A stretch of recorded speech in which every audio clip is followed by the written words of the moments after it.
My parents sold my 3-year-old sister for $15,000. For 20 years, they said she was lost at an amusement park. I happened to see a photo on Facebook. A girl with a mole above her lip exactly like Emma's. Same birthday. I messaged her. She replied, "I'm adopted. My parents never told me where I'm from. Oh my God, is she alive?" All names have been changed for privacy. I'm 28 years old and I live in St. Louis, Missouri for 20 years. I believe my little sister was lost at an amusement park. The police searched for 3 days but never found her. We thought she was dead or living with her abductor. My name is Alex. This is a story about how poverty makes people do terrible things. I was born in 1996 in East St. Louis, Illinois. It's one of the poorest cities in America. Crime, drugs, broken homes. My father, Ray, worked in a factory for $9 an hour, working regular shifts. My mother, Linda, cleaned houses for $7 an hour when she could find work.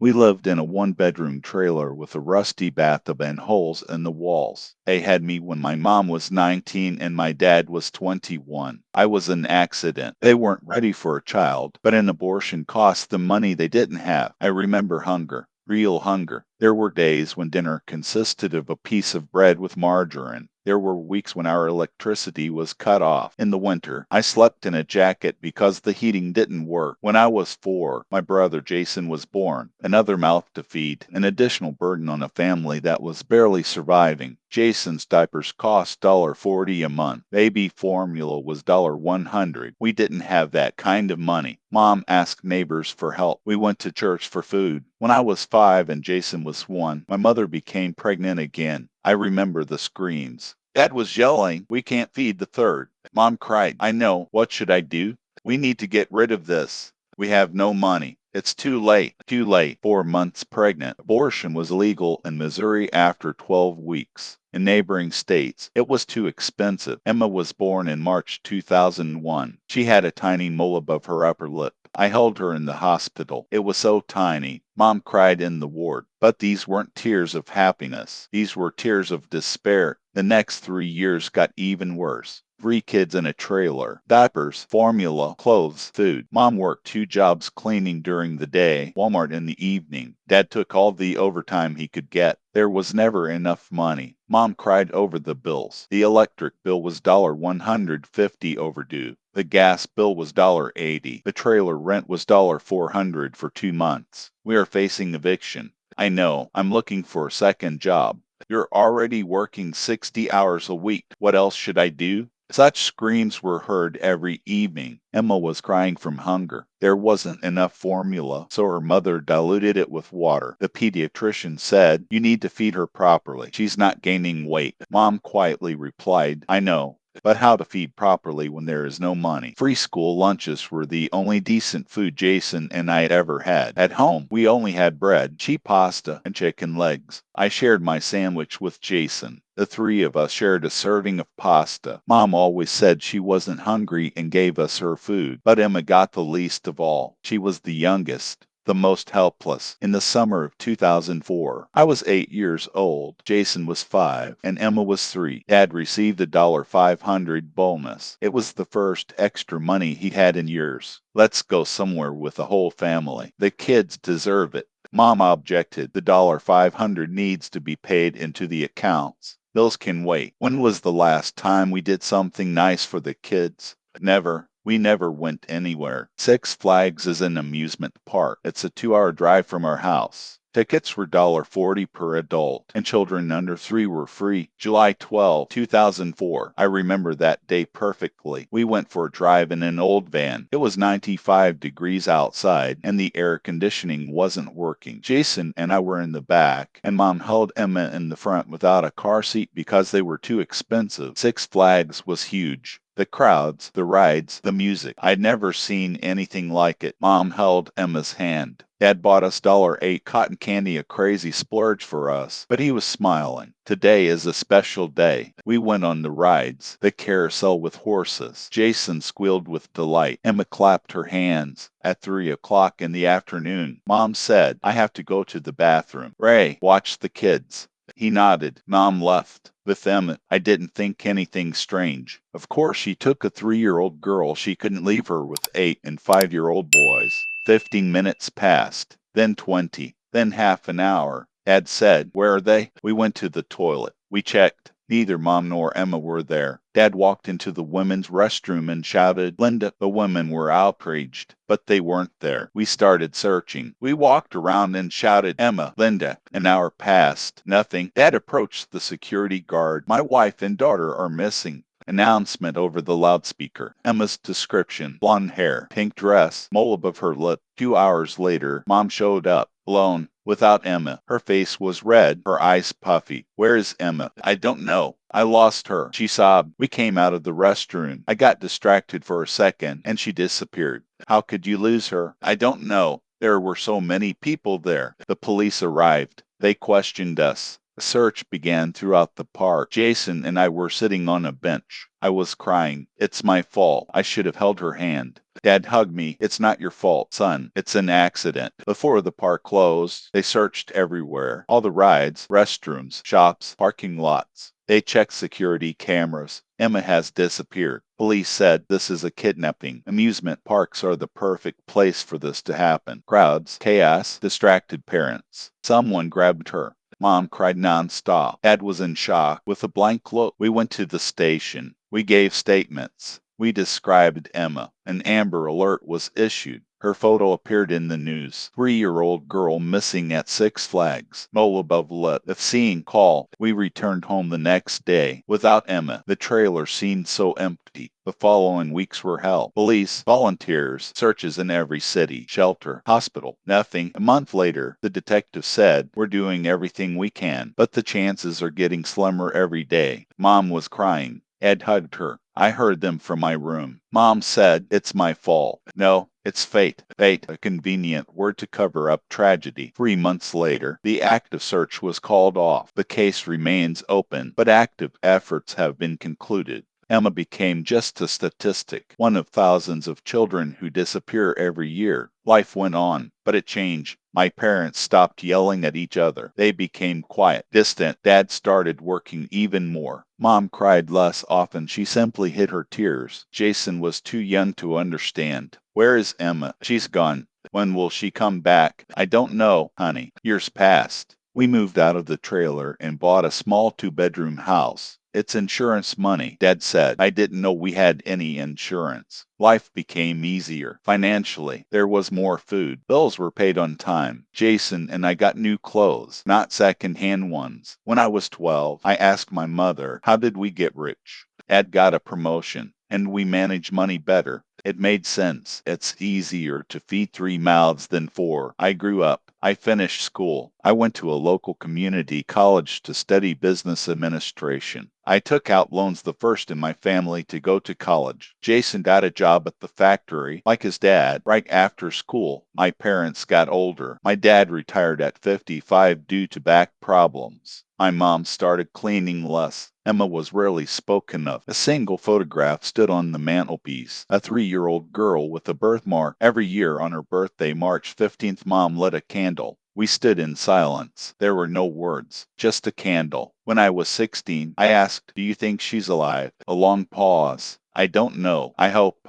But it's been 12 years. If she's alive, that means someone found her and took her in. Maybe she's out there somewhere with another family, and she doesn't remember us. Maybe." It was clear from her tone that she didn't believe it. January 2024. I'm 28. I work as a manager at Target and live in a small apartment in St. Louis. Jason got married and lives in a neighboring town. My parents still live in the same building. I rarely thought about Emma. 20 years had passed. It was a vague memory. Facebook changed everything. I was scrolling through my feed one January evening. A suggestion appeared: "People you may know." Photo of a woman, about 23 years old. Blonde hair, beautiful smile, and a mole above the upper lip. My heart stopped. I enlarged the photo. I looked. The mole was right there, just like Emma's. Name: Emma Richardson. Emma. Coincidence? Moles aren't that uncommon. Emma is a common name, but something inside me was screaming. I opened her profile. There wasn't much public information. City: Springfield, Missouri, a 3-hour drive from St. Louis. Job: nurse in a hospital. Education, Missouri State University, class of 2022, date of birth, March 15, 2001. The world stood still, March 15, 2001. Emma's birthday, my sister. I stared at the screen, holding my breath. This was impossible. Emma disappeared 20 years ago. How could she be on Facebook? If she was kidnapped, she might not know her true identity. She might grow up with a different name, but keep her birthday, or I couldn't think. I wrote to her. Hi, sorry for the weird question. You have a mole above your lip. Your birthday is March 15, 2001. I think you might be my sister. We lost her 20 years ago. I sent the message. My hands were shaking. There was no answer for 3 days. I checked every 10 minutes. The answer came on Friday evening. It's weird. I'm adopted. My family took me in when I was 3 years old. They never told me where I really came from. Maybe we can talk. We spoke on the phone the next day. Video call. When her face appeared on the screen, I almost cried. She looked so much like our mother. The eyes, the shape of her face, the birthmark, exactly where it was. Hello, she said quietly. Hi, I'm Alex. I'm Emma. We were silent. I talked about poverty, about Six Flags, about how she disappeared, about the police, about the 20 years we thought she was dead or kidnapped. She listened, turning pale. My adoptive mother said they took me from an orphanage, that my biological parents abandoned me. That's a lie. They didn't abandon you. They lost you. Have I been kidnapped? Maybe. We agreed to take a DNA test. Ancestry DNA costs $1.99. Results in 6 weeks. I didn't tell my parents about it. I didn't want to give them false hope if the test came back negative. The next 6 weeks were torture. We texted every day, sharing childhood photos and stories. She talked about her life. Grew up in Springfield with Tom and Susan Richardson. Middle class, nice home, college paid for, happy childhood. They're good, loving people. I can't imagine them kidnapping me. Maybe it was a legal adoption through the system. Maybe the results came on March 10th. I opened the email with trembling hands. Asterisk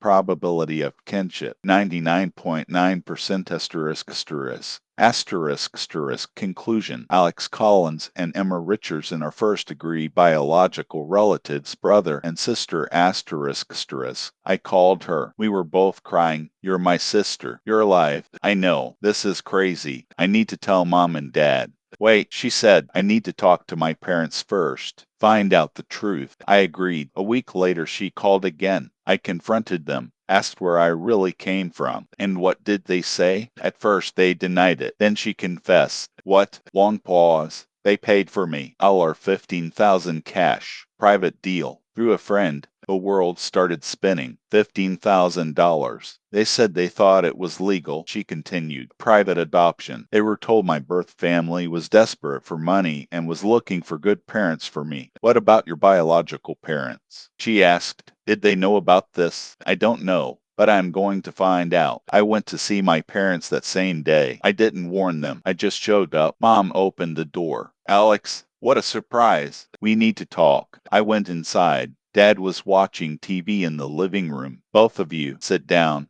They exchanged glances. Something in my tone frightened them. I found Emma. Mom froze. What? I found Emma. She's alive. She lives in Springfield. Her name is Emma Richardson. She's 23 years old. She's a nurse. That turned pale. That's impossible. We have a 99.9% DNA match. It's her. Mom started crying. How did you find her? Facebook? No. Date of birth. I messaged her. We did a test. Long pause. Her adoptive parents told her the truth. I said calmly, they paid for her. $15,000 cash. Private deal. The silence was deafening. Mom looked at the floor. Dad didn't move. Is that true? I asked. Did you sell it? Another long silence. Then Mom started crying. Not just crying, but sobbing. We didn't know what to do, she whispered. We couldn't feed 3 children. We couldn't. Did you sell her? I screamed. Dad finally spoke. Alex, you have to understand. Understand what? That you sold my sister? That you lied for 20 years?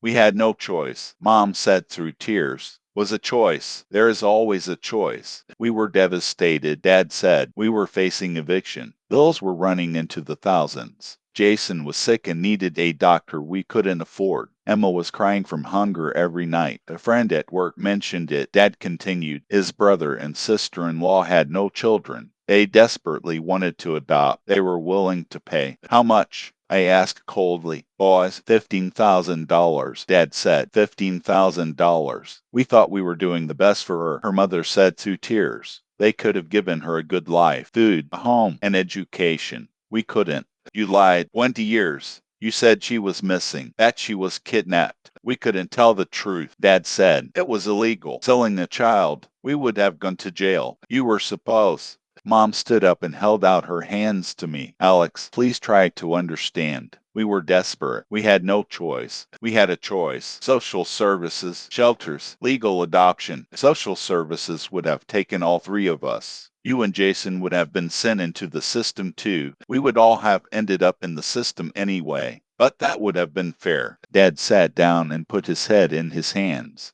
We did what we thought was right for everyone. For everyone, or for yourself. $15,000 bought you a house, a new life, with blood money. I left. I couldn't look at them. I called Emma and told her everything. They sold me. Her voice was shocked. Yes, for 15,000. Long silence. Oh God, my whole life has been a lie. Update one after 1 month. Emma confronted her adoptive parents, Tom and Susan. They confessed. Yes, they paid $15,000 for a private adoption. A friend who put them in touch with my parents told them the family is in trouble, can't support the child, and is looking for good parents. We thought it was legal, Susan said. We were told it was a fee for expenses. At the birth, parents agreed. We didn't know it was a sale. Were they lying or did they genuinely not know? It's hard to say. Tom and Susan panicked. Please don't go to the police. We love you. We raised you. We're your real parents. Emma was crushed. I don't know who my real parents are. We met in person in April. She came to St. Louis. It was the first time in 20 years that we were in the same room. We hugged. We were both crying. You look so much like your mother. You too. We spent the day together. Walked, talked. 20 years of lost time. I told him about our childhood, poverty, under a trailer with holes in the walls. She talked about a big house, beach vacations, and debt-free college. They gave me a good life, she admitted, better than it could have been. That doesn't justify what they did. I know. Do you want to meet them? The biological parents. She didn't know. The anger was too strong. Maybe, someday. Does Jason know? No, I haven't told him yet. You must. I told Jason a week later. He was shocked. Is she alive? They sold her? Yes. Why didn't they tell us? Because it's a crime. They were afraid. Jason was furious. I don't believe it. My whole life has been a lie. Jason and I confronted the parents together. We demanded the whole truth. Dad shared the details. A work acquaintance named Dave mentioned that his brother and sister-in-law wanted to adopt a child. They couldn't have children. They were willing to pay. How many? 10, 15, depending on the circumstances. Dad talked to Mom. They made a decision. The Six Flags ride was a cover from the start. The plan was premeditated. At the park, Mom took Emma, supposedly, to the bathroom. In reality, she took her to the designated spot. Tom and Susan waited in the far parking lot. The handover went quickly. Emma had $15,000 in cash in her bag. Did Emma cry? I asked. Mom was sobbing. Yes, she called me, but Susan took her, and they left. And you just let her go? I had to, for you and Jason, so you wouldn't starve. We would rather starve than lose our sister. Jason was so angry he couldn't speak. He walked out and slammed the door. I stayed. I looked at them. Broken, old, guilty. You know what the worst part is? I said quietly, it's not that you sold her. It's that you made me think it was my fault. For 20 years, I blamed myself. I thought I should have held her hand. Mom cried nonstop. It was cruel, not just to Emma, but to all of us. I left. I didn't talk to them for 2 months. Update 2 after 6 months. Emma decided not to report the incident to the police. Tom and Susan are my parents. They love me. Yes, they bought me, but they gave me life. She didn't want to punish her biological parents. They were desperate. Poverty makes monsters out of people. I didn't agree, but I respected her decision. Emma and I have built a relationship. We meet once a month. We call every week. We can't get 20 years back, but we're trying. Jason also became friends with her. It was awkward at first, sister, but stranger, but time helps. Emma introduced us to Tom and Susan. The meeting was tense. We're sorry about how it all happened, Tom said, but we love her. She's our daughter. She's our sister, Jason said. Stolen.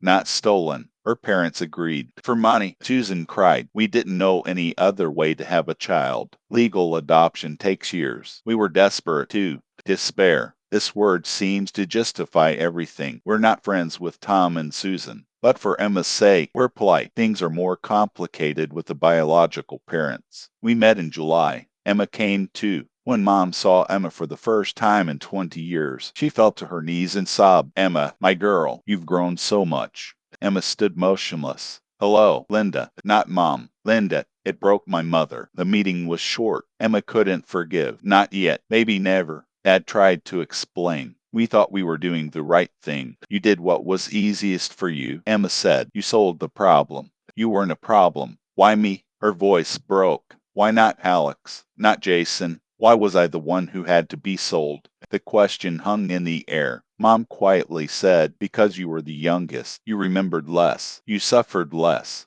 You were wrong. I suffered. All my life I felt that something was missing. Now I know family. We left after half an hour. Emma didn't want to stay any longer. Update 3, January 2025. A year has passed since I found her. The three of us, me, Jason, and Emma, built a relationship. Not perfect, but real. Brother and sister. For Christmas, Emma invited us to Tom and Susan's. A big house, lots of food, presents. A life we'd never had. It's strange, Jason whispered, seeing how she lived. How we could live if her parents had left her. I added, all three of us would have lived in poverty. Do you think they did the right thing? I didn't answer. I didn't know. Contact with my biological parents is minimal. I call them on holidays. Jason does too. But there's no intimacy. Trust is broken. Emma doesn't speak to them at all. Maybe someday, but not now. My mom called me last week. Alex, I'm dying. What? Lung cancer, stage 4. I have 6 months left. I didn't know what to say. I just want you to know I'm sorry every day for what I did. Fine. Can you ask Emma to come visit me? Before. I'll ask. But it's her decision. I hung up and told Emma. She thought for a long time. I don't know if I want to forgive her before I die. You don't have to. But if I don't forgive, will I regret it? Maybe, maybe not. She decided to visit just once. The meeting was short. Mom apologized. She cried. She asked for forgiveness. Emma listened. Then she said, I can't forgive what you did, but I understand why. That's all I asked. Emma left without looking back. Mom died in March 2025. The funeral was small. Me, Jason, Dad, and a few relatives. Emma didn't come. I sent flowers, she said. That's all I can do. I understand. What I learned. Poverty destroys families. Not because people are evil, because despair forces people to do the unthinkable. Parents aren't monsters. They are broken people who made terrible choices. Emma had a better life, education, stability, love, but she lost her real family. Jason and I stayed with our parents. But we lived with guilt and lies for 20 years. There are no winners, only different kinds of losses. The system is imperfect. Legal adoption takes years. It costs thousands of dollars. Social services are overwhelmed. That's why there's a black market in children. Desperate parents. Desperate adoptive parents. $15,000 changes hands. A child's life is changed forever. This shouldn't happen, but it does. Thousands of times. Every year, children are sold, not in dark alleys by kidnappers, in amusement parks, in shopping mall parking lots, through acquaintances. My sister was one of them. We were lucky. We found each other. Most never find it. And now questions for you, friends. Asterisk, did Emma do the right thing by not reporting her biological parents and Tom and Susan to the police? Asterisk. Can parents' decision to sell their child due to extreme poverty be justified? Asterisk. Asterisk asterisk are Tom and Susan as guilty as the biological parents since they paid for the child asterisk asterisk. Asterisk asterisk should Alex have forgiven his parents for 20 years of lies and guilt manipulation asterisk asterisk. Asterisk asterisk do you think Emma truly had a better life, or did she lose more than she gained asterisk asterisk. Asterisk asterisk should Emma have visited her biological mother before she died asterisk asterisk. Asterisk asterisk what would you do if you were Alex? Forgive your parents for break off the relationship forever asterisk asterisk. Speech balloon asterisk asterisk. Leave your thoughts in the comments exclamation asterisk asterisk. Thumbs up asterisk asterisk like if the story resonated with you asterisk asterisk. Bell asterisk asterisk subscribe to the channel so you don't miss new stories asterisk asterisk.